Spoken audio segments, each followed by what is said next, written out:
You all know how much I love to get wacky, but unfortunately today I learned what happens when wacky gets you. I recently made a video talking about the YouTuber Bullied, who recently received 3,500 copyright blocks on his content, setting a new, unbeatable world record that I imagine even made God afraid of his own creation for a brief moment. And I thought this was a pretty open and shut case of Nintendo enforcing their copyright, as they've done millions of times in the past. However, this shit has had more twists and turns than Game of Thrones, and hopefully, unlike Game of Thrones, this will have a good ending. Yesterday, a lot of very strong evidence came to light to indicate that Nintendo may not have been the ones behind all of these copyright blocks. And this rabbit hole goes deep. Apparently, there may be someone or some entity posing as Nintendo and just taking down content on YouTube, stretching all the way back to 2019. So, I mean, it could be fucking corporate espionage, could be Atlanteans, it could be fucking DB Cooper behind the whole operation, we don't know. So I wanted to go over all the evidence here, since I'm often considered one of the finest minds in justice. I'm like the real world L from Death Note. You might remember, but I was actually the ace detective that cracked the Jack the Ripper case. I finally solved that mystery on stream not too long ago. I'll go ahead and spoil that anime for you. Jack the Ripper was undoubtedly Charles Lechmere. I was the one that put all the puzzle pieces together and connected all the dots. So yeah, and I decided I'd lend my expertise here to this case since I recently made a video about it. Before getting into it all, I'd like to mention that Bullied took down their channel today. They mentioned that Friday, today, was going to be doomsday for the channel, and they weren't lying. That wasn't clickbait. They were not posting cringe, they posted the fat fucking truth. They took down the channel today in response to all the copyright claims they've been dealing with, and didn't think it was worth keeping the channel up. So if this theory does turn out to be true, it makes the situation even more upsetting, because if Nintendo really didn't copyright claim him, then basically what happened is Bullied got pranked epic style from a guy pretending to be Nintendo and then deleted their channel for it. Hopefully they can get the channel back if this can be proven, but regardless, let's go through the evidence now. So this is where it all started. This is where my third eye began to open to the possibility that Nintendo was actually innocent in this case. It comes from Twitter user Soul Scribbles. They said their friend brought to their attention that the copyright claims are most likely not from Nintendo. So right away, some people felt the situation was fishy. They smelt something a bit stinky in the Nintendo asshole here. They state when Nintendo actually takes down videos with a copyright claim, they don't simply put Nintendo as the copyright holder and then show a screenshot of one of the removed videos where the copyright holder is just credited as Nintendo. They then explain why this is weird, because Nintendo doesn't say which Nintendo company. They'll always copyright strike with Nintendo, CO Ltd, Nintendo of America Inc., or Nintendo, and then those characters, if it's a real copyright claim from them, and then they put a screenshot here of an example of a legitimate takedown from the company, proving that it's not just one word. Now, much like Monsters Inc., Nintendo is a scary company. They take down fan projects and videos all the time. Many of you will remember on early days of YouTube, posting anything from Nintendo would often result in it getting claimed or striked by Nintendo, and I do vaguely remember it always having more than just Nintendo. That's not usually like just the fucking stamp of Nintendo. It usually is like Nintendo of America or something a bit longer for the copyright holder, which isn't something I've thought about in a long time, but it's a great point made by the Twitter user here. So that is definitely something that is peculiar about the case. And Nintendo really was the perfect target to impersonate, because everyone would expect this from Nintendo. Nintendo would go to a child's birthday party and DMCA the whole family if they saw too many Mario balloons there without Nintendo's permission for it. So most people didn't look further than just, hey, Nintendo's striking this channel a lot. I'm definitely in that same camp. I didn't bother to look any deeper to the claims. However, I'm glad that some people did, because this is not normal. There's still quite a bit of evidence to go through, and all of it's pretty compelling, so I do fully concede that I may have been wrong and jumped the gun to accuse Nintendo of being behind this from the get-go and just taking it at face value. But while I may have been wrong there, what I'm not wrong about is how comfortable the moist shirts are, baby. So if you want to get yourself the most comfortable white t-shirt in the game, you can go to charlieswhiteshirt.com. The shirt also comes in black, so they're the most comfortable white and black shirts to ever exist in this fucking dimension. I'll put a link in the description. After digging deeper, they were able to trace it all the way back to 2019 with the takedown of something called Beware of the Forest Mushrooms, which is, again, more music that was taken down by Nintendo, or what appears to be a fake Nintendo. And then they also looked into the emails a bit further and concluded that the Nintendo JP email that these claims came from doesn't even actually exist. So it's not an official email from Nintendo, apparently, at least according to this investigation, which is another very fishy thing. And then the final tweet in the thread is an example of a fake Nintendo claim getting overturned by YouTube, which means YouTube must have been made aware that it wasn't the official copyright holder that was filing the complaint in the first place and put the video back up. I think all the evidence is pretty compelling. However, you have to ask the question, why? If this isn't really from Nintendo, who the fuck is just humbugging and nuking all Nintendo music on the platform? It'd have to be someone either with a grudge against Nintendo fans, or like the Grinch, who instead of stealing Christmas is stealing all of Nintendo music. So they spent the last 3 years just downloading every Nintendo song from YouTube in order for their own personal collection, which they refused to share or something, and then took down all the other uploads. I have no fucking clue. If it's really not Nintendo, I don't see the incentive to take everything down because they can't make money off it. Usually if there's like a copyright troll that's trying to abuse the system, they do a claim where they don't block the video, they just make the video's money. They claim the AdSense from the video. That's not what they're doing here. They are blocking it, so it's just straight up removed. So if it's really not Nintendo, there is nothing to be gained by doing that at all. It's just such a weird situation because if it truly isn't Nintendo and it is one person or even a few people as part of a business to take down Nintendo music, it baffles me. It is mind-blowing because it doesn't make them any money and it's just a complete waste of time. And it confirms what I speculated in the beginning, that these were manually filed. If it truly wasn't Nintendo, then that all but confirms that someone, or at least a couple people, had to manually go through the copyright takedown process 3,500 times. Do you know how many hours that must have taken? It probably took the better part of the last 3 years just to do that. That's fucking crazy. Just for actual nothing. A net gain of 0. Just a genuine loss of everything. Time, money. Fuck, it's crazy. That truly is wild if this theory is accurate. And I'm inclined to believe the evidence here because, like I said, I do vaguely remember them always being like Nintendo of America when they would take down a YouTube video they didn't like. And even recently, didn't they take down all of the Pokemon FPS footage? I'd have to check to like look for old links to see what the copyright holder is credited as, because they did officially take those down. In fact, I'm going to do that right now. Give me 1 second. So I found all of the dead links to the Pokemon FPS game Nintendo took down a few weeks ago, and they're all credited as the Pokemon company that did it. Whereas in Gilva-Sunner's case, when some of his Pokemon music was taken down, it was still credited to Nintendo, so there's clearly a discrepancy here. Unfortunately, since Gilva-Sunner did take down their channel, I can't actually find any of the old links to his Pokemon music to confirm that it was credited to Nintendo, but from what I understand, everything was credited to just blank Nintendo, nothing else, just like straight up Nintendo and not the Pokemon company here, which is how they always take down Pokemon related content. So I definitely do subscribe to the belief that this wasn't the real Nintendo that did this, which makes the situation even sadder for Gilva-Sunner and really all fans of Nintendo music, that someone would bother going through this much effort just to take it down for literally no gain whatsoever. No financial gain, nothing. Just truly a waste of everyone's time, and in Gilva-Sunner's case, his hard work. So yeah, just wanted to give an update to this situation since it's super upsetting and super silly, really, overall, that this even happened. So yeah, that's about it. So yeah. Ooh, what's going on, lit fam? How's your coming? You coming good? Let's keep on coming and blow some more loads in our pants as we get rock hard looking at our favorite YouTube prank celebrity power couple, Nate Garner and the Garner Gang, baby. They're doing the fucking pause challenge, so I hope you've got a condom on, and I hope you've got a butt plug firmly in your asshole. Take it away, Nate.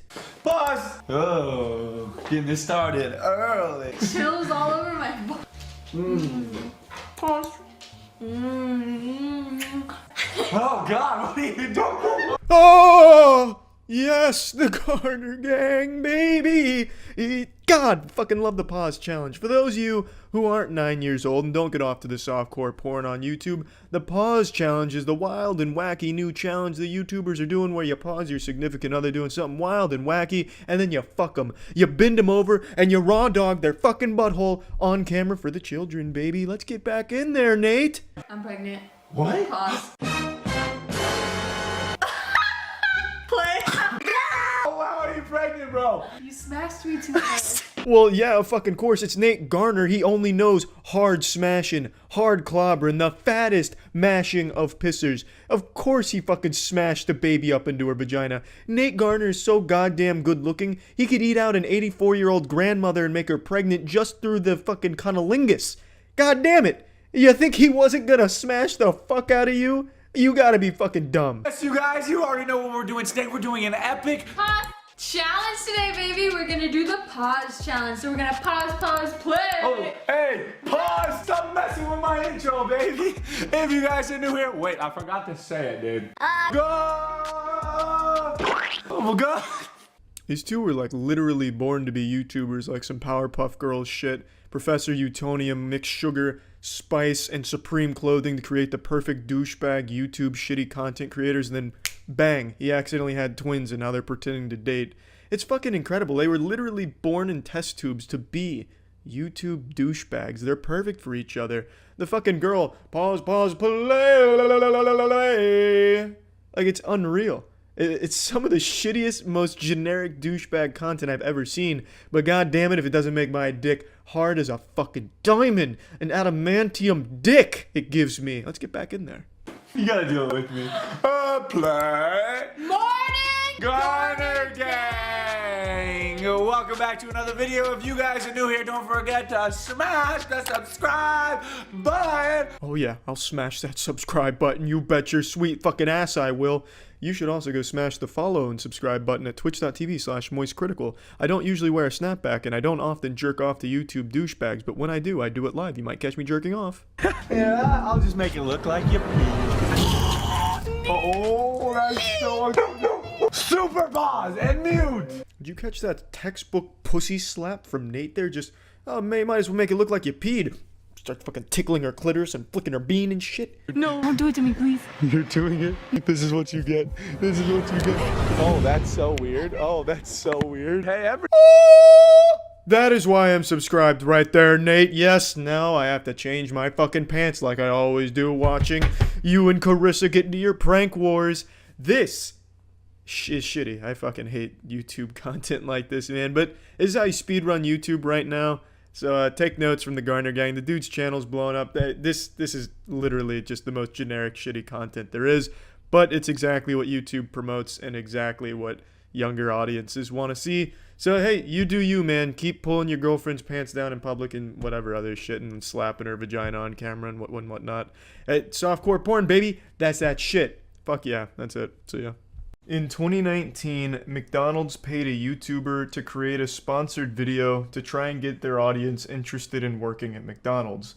And together, they created an abomination. The video comes from a vlogging channel who talks about how it was their dream to work at McDonald's for 2 hours, I guess. He works a shift at McDonald's, talking about how amazing it is. In the beginning, he talks about how easy it is to apply to McDonald's and how great of an opportunity it is. So, very corporate. McDonald's is using this man like a fucking fleshlight. He's talking about McDonald's being basically heaven on earth with the way he's describing it. You know, I almost damn near applied to work there myself after finishing the video. But the whole thing is so condescending, and it breaks my #1 rule for human decency. Don't fuck with people just doing their jobs, especially in the service industry. Any job where someone has to interact with customers is absolutely miserable. Not even the deepest pit of hell would subject the damned souls to that level of torture. It's just that inhumane. So don't be that douchebag that makes their job worse. And unfortunately, this video annihilates that rule. I wouldn't be surprised if the vlogger is the Hamburglar in disguise. This is just downright uncomfortable. Per usual though, I'd like to give a quick reminder, don't harass anyone in this video. We are in the kitchen washing down there. This is so much bigger than I thought it was going to be. Her face right there really tells the whole story. He's just a nuisance. This is an actual workday with legitimate workers, not paid actors, just here doing their jobs, just hoping to clock in, clock out, call it a day. But this dude just rampages throughout the kitchen, bombarding them with questions, as well as just acting like an overly enthusiastic drunk football fan, and just getting in their way and talking down to them at points. This is good. This is good. Oh my word, look at that. That is the burger pressers. That's what cooks the burgers. That's mental. This guy's acting like a caveman seeing technology for the first time. He had his mind blown that patties were being cooked back here, pointing out the burger press is mental. Like, what do you mean? What do you think happened? You think Ronald McDonald was just in the back pulling the patties out of his asshole? Like, of course they're getting cooked back here. It's a fucking kitchen. That's what happens, you know? It's not sorcery. I don't understand why this grown man is pretending to be surprised that patties are being cooked. He's acting like a child at Disney World, just stunned by everything they're seeing and excited by everything. So I'm here with Ruben. How you doing? You good? We're gonna be learning how to make something today, a burger or something. But before we do, I wanted to ask you, how have you found it working at McDonald's so far? It's fun, it's challenging, every day is... He probably had to ask 20 workers that question before he got a response that wasn't just overwhelmingly negative. But he finally found someone who's here to play ball. Ruben seems to be a very nice guy, you know, saying it's fun and challenging. But now Ruben will face the biggest challenge of his life, teaching this man-child hype beast how to make a Big Mac for his goofy sponsored vlog. Ground here, That one? Yeah. Yep, goes in there. Maybe the one on this one. Middle one in there. And this one. Other way. Yes. This is... Woo! Look at that blank, lifeless expression here while trying to pretend he's having fun. He's trying his best to make this sponsored video something positive, I think. He's just missing the mark. He's trying way too hard to make this seem genuine. It comes across as so fake, especially considering that the vlogger is a millionaire. And you've got 4 stars here. Yeah, I'm a good He's trainer. got... Look, Yeah. I've got no stars. No, it's about teaching everyone. Awesome. Well, maybe one day I'll get 4 stars like you. Right, okay. So now we got the bun. Just a silly statement because we all know you're not going back to McDonald's, you're just going right back to the mansion and vlogs. Down. Can we just do one? Yeah, one. Yeah. Yep.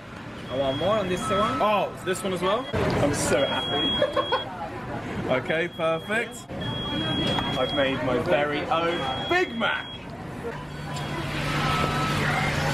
Successful order out. Yes. This whole video reminds me of that feeling when you get a Christmas present that you really didn't want, but it came from a family member and they're sitting right there watching you open it. So then you're obligated to pretend that you're excited about it and happy, like, oh wow, Meemaw, thank you so much. I really wanted a shake weight for Christmas. This is awesome. Fuck yeah. That's this video. He's just like, for some reason, so over the top happy about everything, even though it's pretty see-through that he doesn't care. It's just a sponsored post.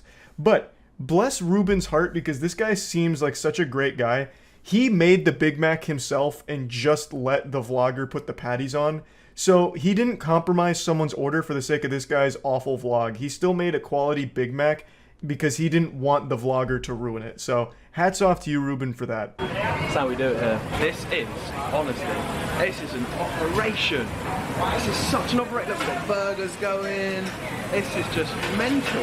I never ever thought it was like this. Like, never. I'm really impressed though. I'm really, really impressed. Like, you gotta be on the ball here. What do you mean? What do you think was happening at McDonald's?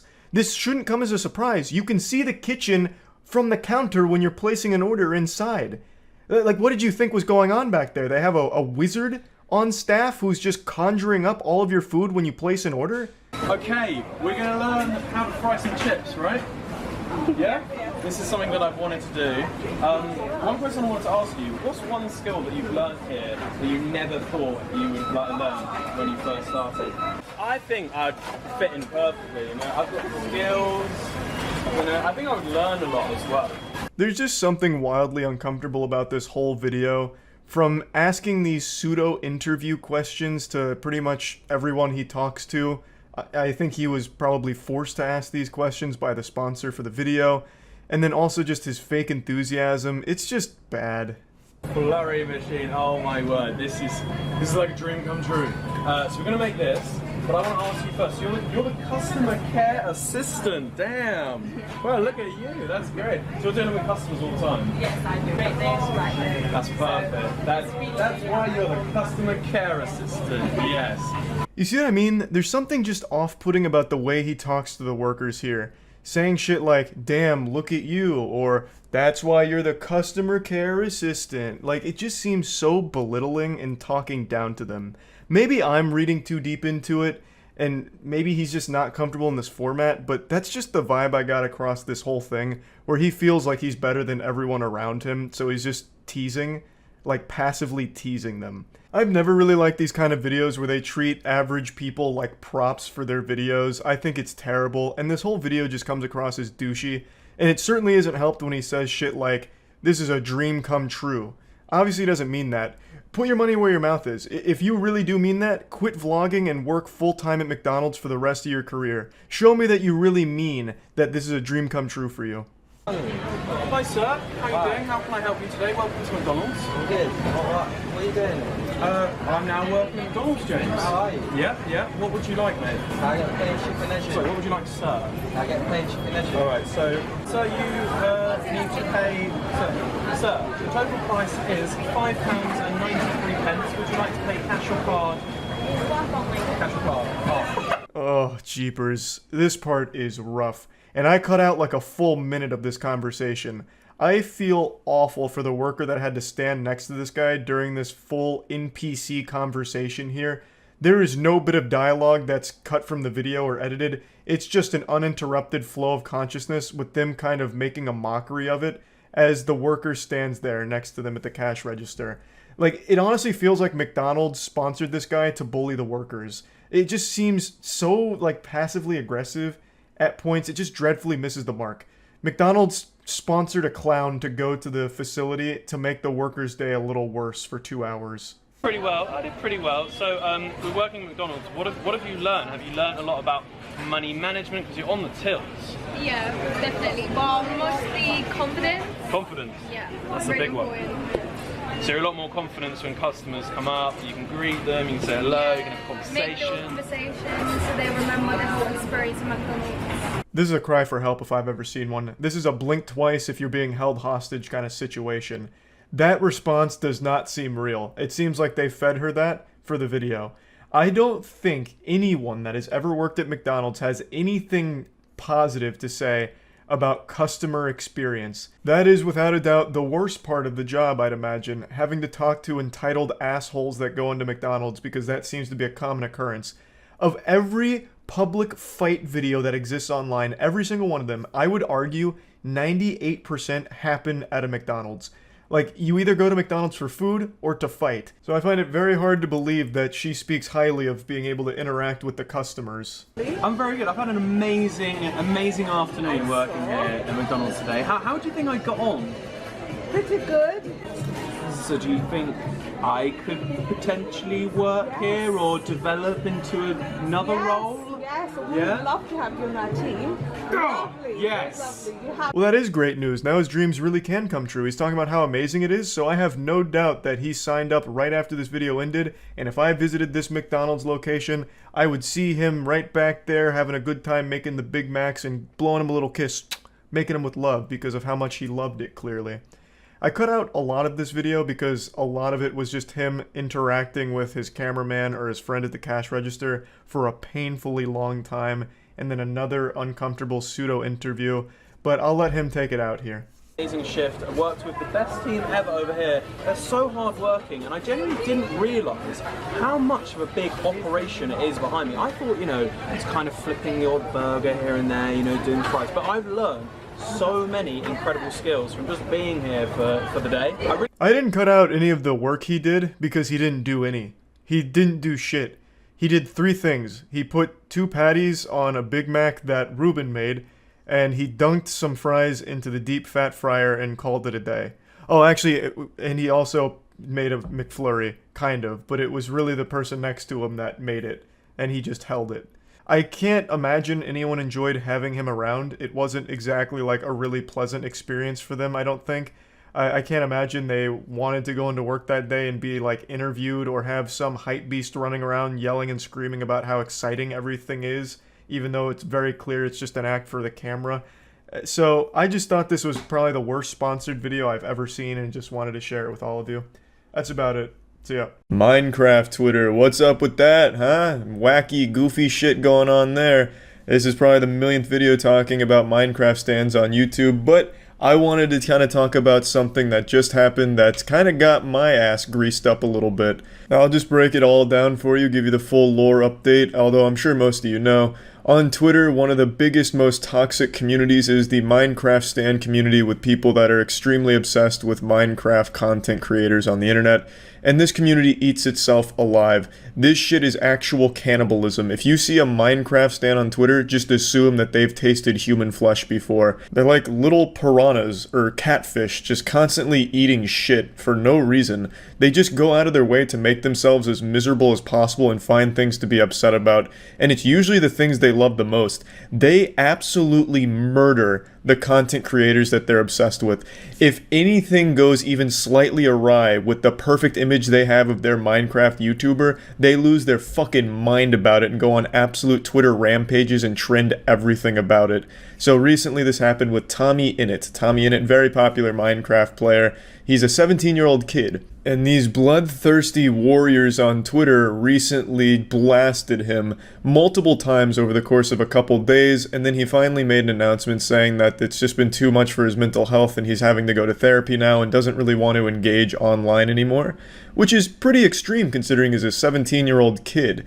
So they successfully bullied a child for nothing. With backlash like this, you would have expected it to be something extreme that caused it, like a video of Tommy slitting the throat of a puppy, or Tommy doing something crazy like saying he doesn't like BTS music.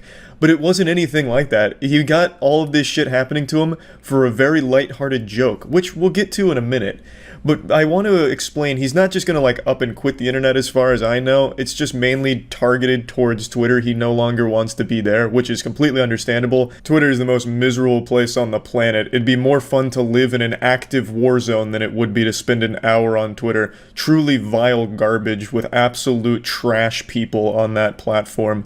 And I want to explain one more time just how ridiculous the Minecraft stands can be. There's entire pages dedicated to just keeping track of what Minecraft YouTubers are listening to on Spotify at all hours of the day. So when it gets to a song they like, they can make 50 tweets about how excited they are that their favorite Minecraft YouTuber is listening to it. It's extremely unhealthy. And then they'll turn around and go from this, the worship, to absolute hatred and vilifying them and calling their favorite Minecrafter a demon and a Satanist, a racist, a homophobe, all kinds of truly deplorable titles that they'll just immediately snap onto them. Just absolutely wild stuff. Is extremely sad to see. One of the saddest things though in particular, and this doesn't really have anything to do with the current situation, for a while there was a trend among Tommy Innit stans and Tubbo stans to sexualize both of them and make them have like romantic fanfic together, despite both of them being underage. So it's really bad stuff that has come from these stans. Of course, not all of them are like this, nor are they all horrible people or anything like that. I'm not trying to make just a pure generalization,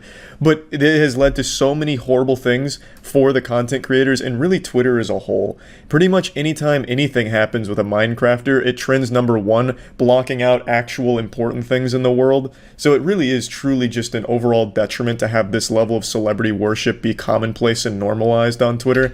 I really think parents need to do a better job of raising their children and monitor their online activities, because what's happening is these YouTubers are unintentionally raising a whole generation of kids. And if it's not the YouTubers doing it, it's the children in the fandom raising other children on Twitter to join the fandom like a fucking cult. It's like Lord of the Flies shit with children raising each other, which is why you're having things like this happen. So let's get to the Tommy Innit situation that brought all this up. And it really wasn't just like one thing in particular, but it really started when Tommy made a joke about Jay Schlatt. The tweet's been deleted and I actually can't find a screenshot of it, but basically he replied to a tweet saying like, Jay Schlatt's a bad guy, mockingly. And then the Minecraft stands got really upset about this, so they trended something called Tommy Neg, meaning Tommy negative. So it was just them shitting all over Tommy to make it trend, so you could just see nothing but shit on Tommy, because they didn't like that he was making light about Jay Schlatt. Jay Schlatt is apparently a very problematic figure in the Minecraft community. I don't know what the fuck he did, but it sounds like he must have beat up everyone's dad and then fucked all of their moms in that community. They hate him. They have labeled him every awful thing that you can possibly think of, from a racist to a homophobe to a Nazi to a transphobe. All of it has been slapped onto Jay Schlatt. I have no idea what the fuck went on there, but then the community got riled up and they were trying to cancel Tommy because of his friendship with Jay Schlatt. Basically, what stans want is complete control over their favorite Minecraft creator. They want to treat him like a fucking doll or an action figure that they can move around and do what they want. Like, they're the puppeteers and they're the marionette dancing on the strings for him. So they wanted him to end his friendship. They were talking about how hurt they were by Tommy. I swear to God, if they found out Tommy's mom made an offensive joke in the late 80s, they would demand Tommy kill her in order to earn their forgiveness. It is wild how much control they want over the Minecraft content creators. I honestly don't know how more of them haven't snapped at the stands, and how some of them even encourage the behavior. They get eaten alive by it. They're literally encouraging a swarm of locusts that peel their fucking flesh off at the drop of a hat over nothing. I don't know why it isn't taking a firmer stance. I understand there's not a whole lot of things you can do, and I know a lot of them do try and be responsible with the stands and like the power of it and try and point out bad behavior. But I think just a blanket statement, just completely fucking stop standing, you know, just block every stand or something, like, I don't know. But it's only with Minecraft. Mr. Beast is 3 times the size of even the biggest Minecraft player, and he has none of this shit. Mr. Beast community is like the nicest on the internet. They're constantly uplifting each other, aside from the people that try and scam. But, I mean, that's always going to happen. I mean, especially nowadays with like NFTs and shit. You can't do too much about that. But Mr. Beast community is significantly larger than any Minecraft community, and you don't see any of this from them. So there's clearly a way of doing it. It's just, I can tell you the way they're currently going about it, which is like encouraging it and like nodding at it, like, hey, maybe trend this on Twitter, is the wrong way of doing it. Because then you'll have shit like this happen, where a good guy like Tommy gets fucked in the ass by the community. It's crazy. But again, I'm getting sidetracked. This is actually a pretty passionate topic for me, because it's so unhealthy both for the Minecraft player and the people that obsess over him. It's not good for any of the parties involved here at all. They're both constantly like a parasitic relationship and constantly miserable because of it.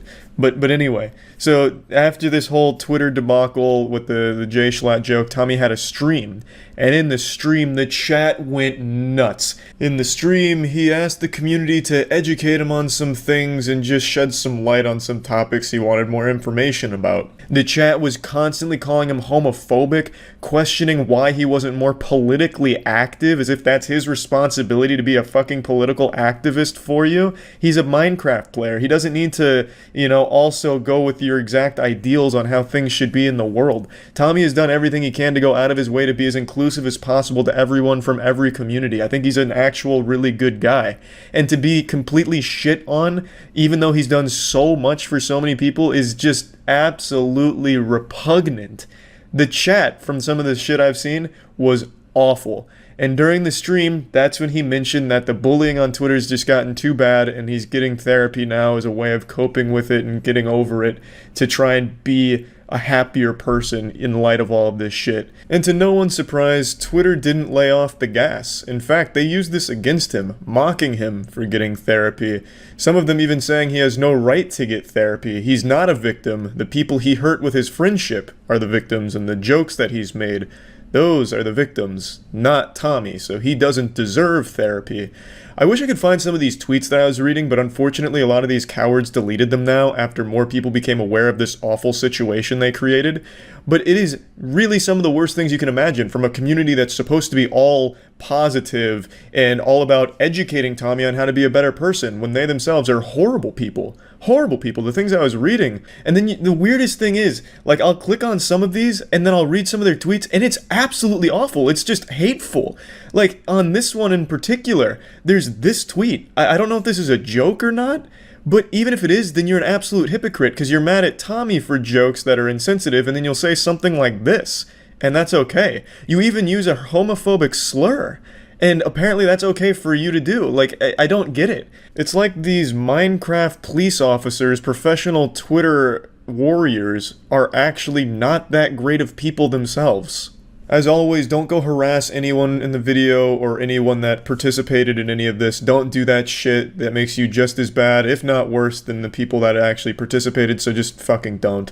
And this isn't the only account like this. This isn't the most popular tweet, obviously, from all of that. In fact, this one, I think, only ever got up to like 2K likes before it was deleted, or if it even got deleted. I just can't find it now. All I could find was this old screenshot of it. But there were multiple accounts where you'd click on it and you'd see some truly awful vitriol where they were just spewing some genuine hateful shit.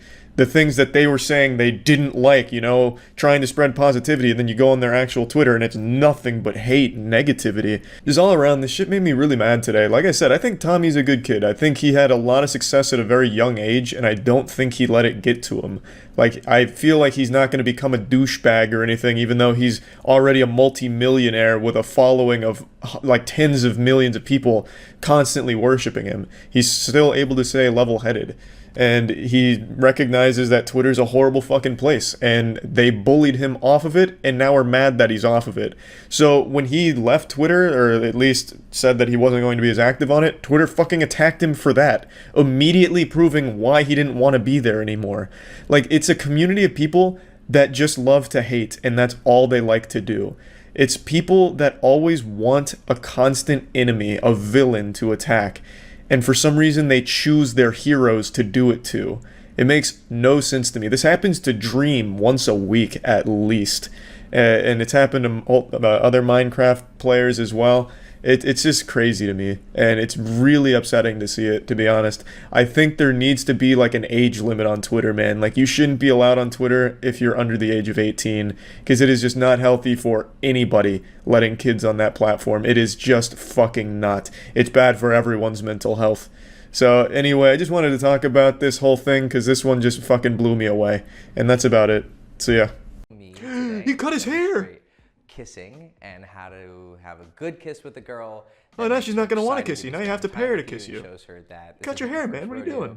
And that you have kissed and work up to neck kissing. Oh, we could do neck kissing too. Please, no. I didn't get paid enough for that. No. Kissing her with your hands. I will report that as a crime. Sexy, but I want you to remember going on. I get it. A kiss is important, yes. You can kind of feel the sexual tension. I actually think it's important to, after the first kiss, shake her. Give her something that'll shake her core a little bit. Like, say, hey, I'm actually only 14. And see how she responds. If she responds negatively, I mean, she's not worth it. You know what I mean? She's clearly not in it for me. You know that the kiss is nervous. It's okay if the first kiss. Why is this guy stalling so hard? He's never kissed a girl before. Like, tried to kiss her and then like she kind of either. How many bracelets is he wearing? Was that 20 bracelets? Or he kissed at an angle. Also, this is that. I always like to kiss one for each kiss. Way. So if usually you can go on the elbows or on the waist. And then put the fist out to the side for a fist bump from your frat bro that you asked to go to this party with. Make sure she's not going to be her face. You can have one hand, I guess, but it's much more romantic and movie. If you have a chiropractic background, you give her a little neck adjustment. Hands right here. Let's say you're talking and you're having a little bit. This is like some anime shit. There's going to be like little sparks flying. Your lips, like, she's about to get it. So Hector! You put both hands on here. If you really want to be, if it's a really romantic moment, you can romantic. brush her cheeks and you can say, "Wow, you're so beautiful." Tell her, not me, Hector. Tell her. Put your hands here. Fucking tell her. And then you can go straight on like this. He's done it. His first kiss. And on you air. Make sure that you end the kiss yourself. They said it couldn't be done. Because it's great. Kissing is great. He's already come, so he's stopped. You want to show that you're not too eager. He's done. Again, that you have experience. Yeah, you can go. You can go. And that you're in Tutorial's control over. of it, and that she's the one who's going to be chasing and lean on your side, and you. That's when you start to freestyle a little bit. So she knows which side to lean to, so you don't smack. Get her with a 360 kiss. And so you lean to the side that you're going to be leaning on. Now watch. There's a detail here. I'm on her bottom lip. Obviously, because I'm shorter, this is going to be natural.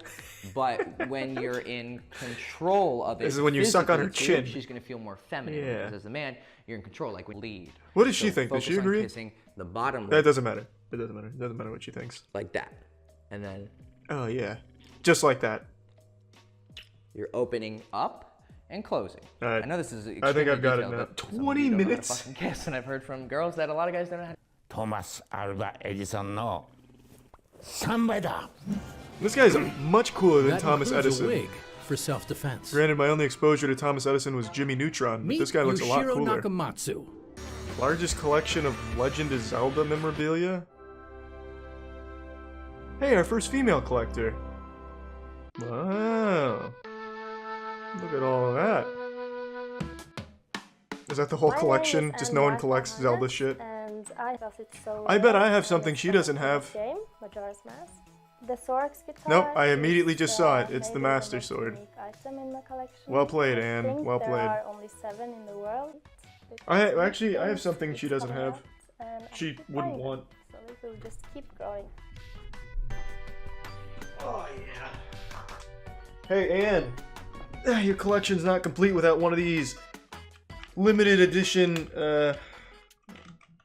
What the fuck is this brand called? I'm pretty sure it's just like a bootleg controller. Limited edition, bootleg Nintendo Switch Zelda controller. 10 grand, Anne. 10 grand, you can complete collection. I'll be expecting an email. Man, this place is looking like a fucking dope-ass club here. それがやっぱり一種の高コス感にもなりますし。This is awesome. Why can't church be like that over here? トラックを乗っけてみたりとかね。This looks fucking cool. でその音楽 I'd を go ベ here ー just ス for the に concert. 照明であるとか。Enter Japan's bizarre museum of rocks with faces. 実はこの館には面白い人がたくさんあるんですよ。で、 Yeah, you just zoom out and there's a rock that has my exact face on it. 変わったのが来ましてね。のには目と口です。 There it is. That's definitely a face right there. That was a face and a half. Was that a John Goodman rock? What is this? Almost primitive technology? Someone said go to the comments that has timestamps. The only timestamp I see is that wood was a bit creaky. How helpful. Oh, I see he shit his pants. Yeah, the guy actually just fucking shit his pants. That's big.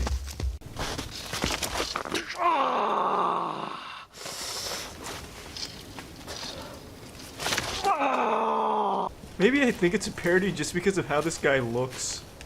I don't know. He just kind of reminds me of like Aaron Paul in Breaking Bad. Like he's out here cooking meth using primitive tools. I don't know what the fuck we're watching, man. It's like, it's always sunny in primitive technology here.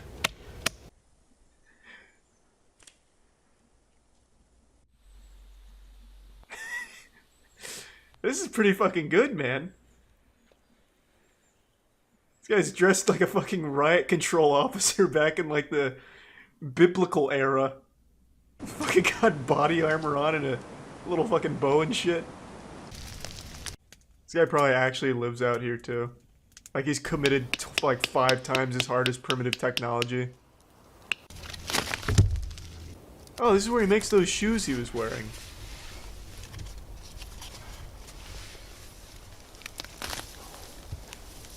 I think the reason why this looks so much like a parody is because he's marching around like he fucking hates every second of it.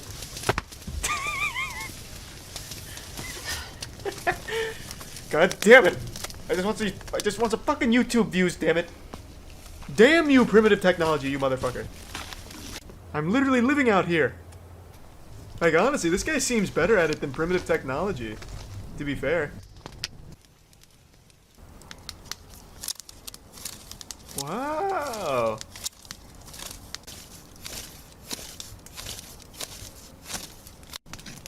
I haven't checked in on primitive technology in a while. Did he make himself a pair of shoes? If he is not wearing those same brand shoes that this guy has made out of leaves and dog shit, then I'm gonna say this guy is better than primitive technology. Where are we at? Has he made the internet yet? He's made a 5G tower. No shoes. Rookie. Rookie! You're nothing compared to Survive Alone. I know it's often hard to feel special or unique in this world full of so many people, but what if I told you that you, yeah, you, asshole, are actually part of history right now. You are a small footnote in what I believe to be an unbeatable world record that was just set that will stand the test of time forever. And 50 years from now, you'll be able to look back on this and tell your grandkids exactly where you were on this day. Now, I know I've made this bold claim before, back when I proudly proclaimed that I had an unbeatable world record in Mr. Krabs overdoses on ketamine and dies speedrunning, and I may have been wrong there, but history never repeats itself. This time, I'm not wrong. A YouTuber named Gilva has been crowned champion of YouTube copyright takedown requests. Nintendo used him like a fleshlight. He set the undisputed record of most videos taken down in a single week, blowing the asshole off of the previous world record. Gilva over the last week had 3,500 of his videos taken down by Nintendo. Our good friends at Nintendo. I swear to God, my jaw always hits the floor anytime I see them use the internet in any capacity. It blows me away that they even know what it is at this point with how awful Nintendo Online is. There's no doubt they're still using dial-up, and what makes this even more impressive to me is how confident I am in saying that this was not an automated process. Normally you'd see this and be like, oh, Nintendo just used a bot and took down all of this copyrighted material. But I just don't believe that's the case with Nintendo. They're probably afraid of bots. They probably think they're gonna get their shit hacked, like the bot's gonna tap into their digital alarm clock, gain sentience, and steal their souls or something.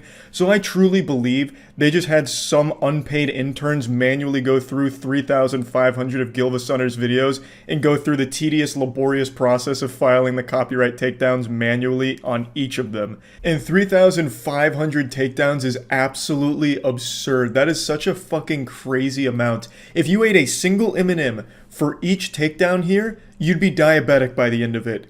It's fucking wild. Now, what was Gilva content that elicited such a response from Nintendo?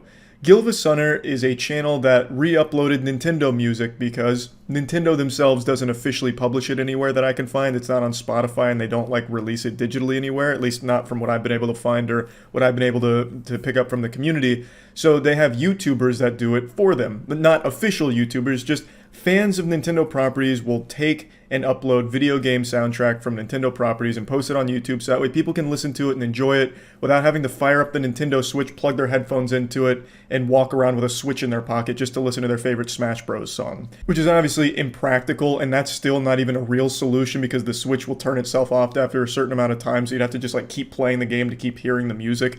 So the only way that Nintendo fans can enjoy the soundtracks is from channels like Gilva. And so Nintendo is just too fucking lazy and out of touch to do it for themselves, so fans took the responsibility and uploaded it so that way people could enjoy it. And the music slaps. Nintendo music has always slapped.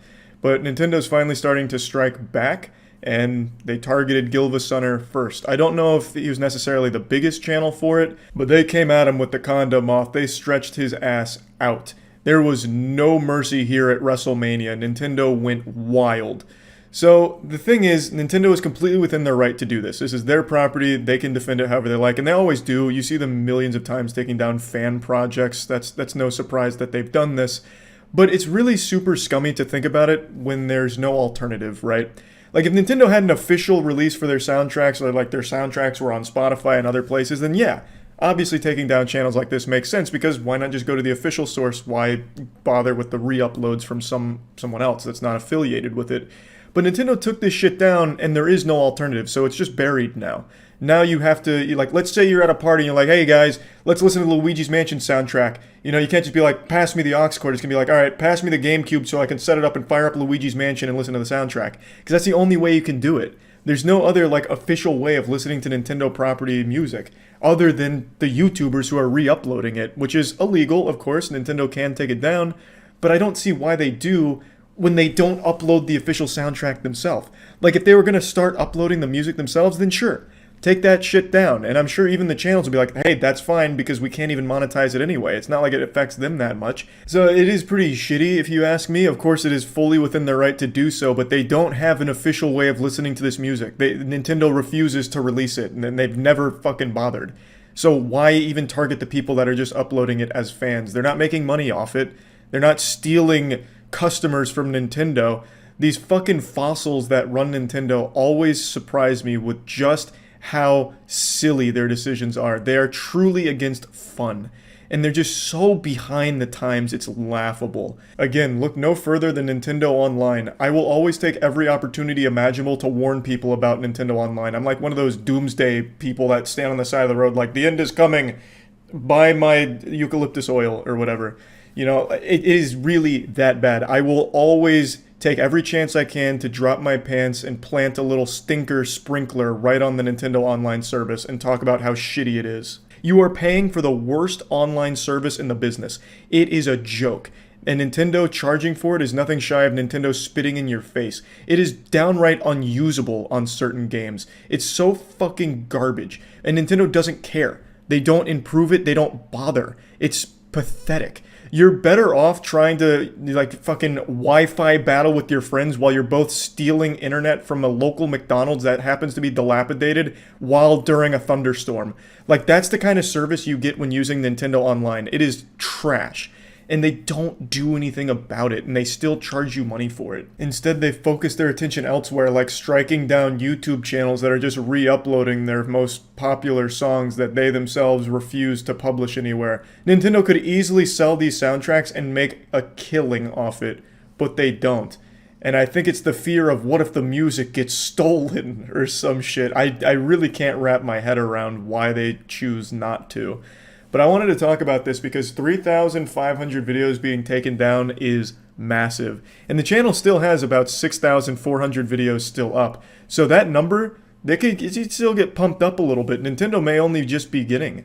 Like maybe the interns needed to take a break, or maybe they had to, go to the hospital after work exhaustion, and they're just going to have to get another wave in for more takedowns. We could see that number really fucking blow up soon. Like it's 3,500 now, but it still has the potential to almost get to that 10K mark. So we'll have to wait and see, but it's something I wanted to talk about. It's not surprising to see. Nintendo has always been ruthless with the way it handles its copyright enforcement.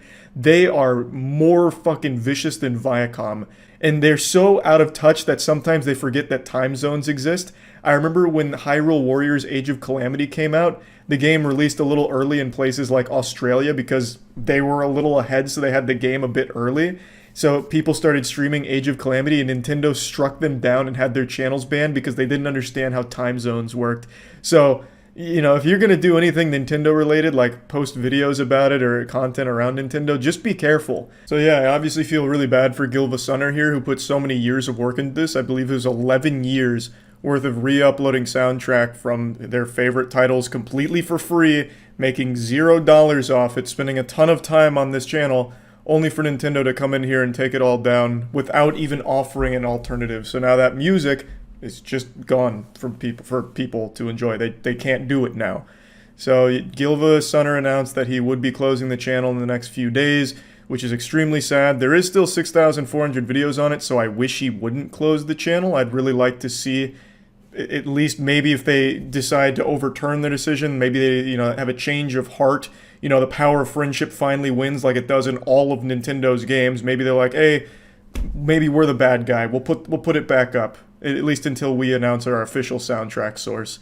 I really just don't like when, someone like Gilva Sunner decides it's not worth keeping it up, because I always think it is. And even if nothing else, why not just extend that world record, man? You got 3,500 takedowns in a week. Like, let's see if we can hit that like fucking 10,000 mark. It's right in our sights. It's like we can see the finish line. You just gotta keep the channel up. Gotta believe, But anyway, I just wanted to share this story because it was again another instance of Nintendo being a joyless, soulless corporation, and it makes me fucking upset. Because I do like their games, always have, but I've never liked the company. At least not since it's been very clear that they hate their customers and their fans. So yeah, I just wanted to talk about it. That's about it. So yeah. What do you think is humanity's greatest achievement? Reading and writing? Electricity? Going to the moon? French fries? Well, what if I told you we hadn't reached our greatest achievement until 9 days ago? And I feel like this really flew under the radar.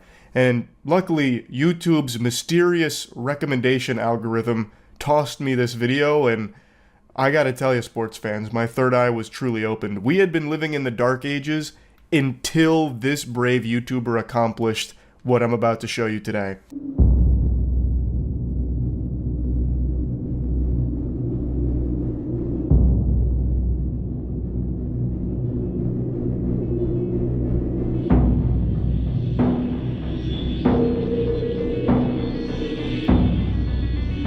Don't worry, illiteracy fam, I'll bring you up to speed if you can't process that title. One brave soul actually set out to collect the impossible blue stud in LEGO Star Wars The Complete Saga. Next to playing Russian roulette with a fully loaded gun, this is one of the most dangerous things a human being can do. I don't know what I did to be blessed with such a banger video being recommended to me, but I am so thankful for it. So this comes from WeSuper, who does a lot of LEGO content, and it's all super interesting. I myself am actually pretty familiar with the LEGO speedrunning community. I actually did a speedrun for LEGO The Hobbit, and it's one of the more challenging runs I've done. These games have extremely interesting tech and glitches, so they can really be pushed to their limits. So the fact that he made an entire video going over all of the tricks that he would use to try and get this impossible block, I think is so captivating. I highly recommend you check out the full video. I'm going to put a link to it in the description, but I just want to show some of this and talk about it because I love this shit. Some people get invested in true crime. I say fiddlesticks, that's a load of hooey. What I get invested in is obscure challenges or gaming lore and history and speedrun documentaries, or a documentary like this. The way this is presented made it feel like we were about to find fucking the Zodiac Killer's true identity through collecting this blue stud, and I love that. And all of these studs have probably been collected millions of times by players all around the world, except for one. In the second map of Death Star Escape, far below the floor, lodged inside a kill plane.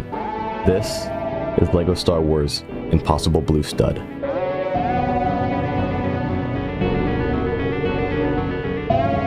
Almost feels like I'm sitting down to watch a Netflix documentary here on the blue stud. Why should you care, you might be asking yourself? Well, it's because it's never been done before, and something that's never been done before is worth doing. It's important to remember all of human history is built upon those who dare to try. When someone says, who cares about that? Like in 1928 when people were saying, no one cares about mold, that's lame. Well, Alexander Fleming cared about mold when he noticed mold was preventing bacteria from growing in his petri dish. And then bang, we got penicillin. Just saying. This blue stud acquisition here could be the sequel to penicillin. We could get penicillin too. There's no telling how deep this could go. The stud was quite literally inside a kill plane, meaning if you even try to get close to it, you just instantly die. And if I'm being honest, I had no clue that this area even existed for quite a long time. Like, what even is this platform? In order to get over here, you need to break a metal wall above the top of this hallway, use a grapple, go through a hatch leading to a platform with a whopping 2 blue studs. There are no collectibles in here, not even in challenge mode, so you don't even need to come over here while playing the game. Laying the foundation of the mystery here. To even access the area is a bit of a tedious task that many players probably didn't even know existed, much like WeSuper. You have to go way out of your way to get here. There's no reason to go here. There's nothing there in the first place except for these 2 blue studs that you can easily acquire, as well as the impossible blue stud. Why? Who put it there? It's like the mystery of the Stonehenge, but for LEGO Star Wars The Complete Saga. Why is there a blue stud that far down, sandwiched in a kill plane? It's almost as if God himself is trying to prevent us from reaching that blue stud. The most obvious thing to try here is to just fall into it, but you won't even get close. You just hit the kill plane and respawn back up top. I tried doing a Jedi Slam, hovering over it, walking off the edge, jumping off the edge, double jumping off the edge. Nothing worked. This clearly was not going to be the way to go about this. That was the first thing I said when watching this video. Why not fall onto it? I'm an expert gamer with decades worth of experience here. The first thing I would have tried is falling on top of the block. Even if you die in the process, you could probably still collect it on the way down. Mission accomplished. You thought it was going to be that easy. You really thought it was going to be that easy? You stupid son of a bitch? Of course not. This is the impossible blue stud we're talking about here. The kill plane prevents you from even getting close to it. My second thought to collect this stud would be to find a way to get underneath the floor and collect it from the side. The first way I tried to get out of bounds was to do a Yoda clip through the ceiling and go off to one side, where I can then cut back in under the floor. Actually, the kill plane even existed underneath the floor. This is pretty uncommon, as you can normally just walk underneath most floors in this game, but not this one. Another peculiar obstacle here. As mentioned by WeSuper, you could walk under most floors in the game when you clip out of bounds, but curiously, you can't for this one. Almost as if it was intentional, by design. But why? So it was a good idea. Like in a lot of games, you can get out of bounds and do a lot of things that were never intended by devs. So you can access certain things, you can skip certain things. And when it comes to getting that blue stud, it really did make sense that if you could clip under, get out of bounds, you could easily just walk behind it, give it the old reach around and pick it up. But that solution doesn't work here for some reason. Now, that was the only other idea I had. So if this was me trying to get the blue stud, that's where my journey would have stopped 100%. But luckily, Wii Super is a little more tenacious. First, I tried teleporting my character to the exact coordinates of the stud location. Even then, I still was instantly dying before my character even had a chance to pick up the stud. This one was very interesting to me. So in a lot of these games that have been highly optimized for speedrunning and thoroughly explored, there's a lot of tools that they use to try and like push it in Theorycraft. So he's cheating here. This is him talking about like using cheats to try and get the stud just to confirm if you can even get it. Because there is a chance that since it's in the middle of a kill plane, no matter what you do, you couldn't. Your character would die before it ever touched it. So he was teleporting directly to the coordinates and just getting fucking blasted. Like he was just getting vaporized immediately, deatomized. So he wasn't able to even teleport onto the stud. But like I said earlier, I just wanted to see if it was even possible to pick up at all. I wasn't too worried about the legitimacy at this point. But even walking off the edge with the Rancor, it still didn't work. The next thing he was thinking is to expand upon what he was previously doing, using the biggest character model he could think of, because if the character's big enough, you could kind of like maybe tap the hitbox on the stud and pick it up before dying. But it didn't work still, even with the Rancor. So that brought him to another realization, kind of like a eureka moment. I forgot about Stud Magnet. Stud Magnet increases the range you can pick up studs from, and although the range for blue studs increased is less, it still does increase. So now with this red brick on, I tried every single thing I did before, but with Stud Magnet. However, to my unpleasant surprise, it made no difference. At this point, I felt like I was truly out of options. And that's when human beings are at their best. When we are pushed to our limits, pressure makes diamonds. What's that statement about a cornered animal being the most dangerous? So after putting on Stud Magnet, which is basically, I'm sure you've all played games, it just increases the radius at which you can pick up the collectibles and stuff. Like if you've played things like, right now I'm playing 9 Souls, there's a Jade that you can put on that gives you a bigger collection radius on your Jin. It just acts as this way of getting things from more of a further range. So it would make sense that if you're dying to the kill plane, you could drop on top of it with Stud Magnet and it would bring the blue stud to you before you die. It makes a lot of sense. But it still didn't work here. There just still wasn't enough leeway to go from falling on top of it or even trying to reach it by other means and having Stud Magnet pick up on it and bring it to you. It just still wasn't working. And this is the anime moment when pushed to the limits, you have to push beyond them. You have to go plus ultra. This is when you can't just throw in the towel. You don't give up. And by golly, Wii Super didn't give up. The only way I could somehow pick this up is if I could quite literally avoid the kill plane. Wait a minute. That's it. Real quick, when I was first watching this, I thought that was a spoiler right there where he just dropped onto the blue stud willy-nilly with Ben Kenobi and easily picked it up. I thought like the solution was as simple as just changing to Ben Kenobi and he can just do it for some reason. That is not the case. This is not a spoiler. He elaborated in the comment section saying that he modded the game to remove kill planes just for that clip for dramatic effect. So that's not like the solution or anything. He was just doing that for a little piece of movie magic, a little cinematic flair. I needed the one and only freak who could avoid kill planes in the entire game. Yoda. This guy is a little freak. Everyone dies when jumping into this pit here. Not Yoda. 2, 1. Okay, didn't seem to work. All of that build-up, reaching a crescendo of testosterone. Yoda, the freak. We've all known what a fucking sick bastard Yoda is, and this could have been the magnum opus for him. So in the game, he explains that Yoda has a weird hitbox in relation to kill planes, which is why he's able to go into that pit and not die. So the logic was, he deduced that he needs to avoid the kill plane if he wants any chance of getting that blue stud. Yoda he's the cream of the crop when it comes to that. So he thought by dropping on it with Yoda, avoiding the kill plane, he'd be able to get the blue stud. But alas, it didn't work. But it was interesting how Yoda seemed to fall down a bit farther than all the other characters before dying, and it was at this point I realized something. In LEGO Star Wars, one thing the game does to prevent it from lagging is that when something is off screen, the object vanishes in order to save the game's resources. When I'm walking off the edge like this, the stud is so far down that it actually isn't loaded in until I've already died and can't pick it up.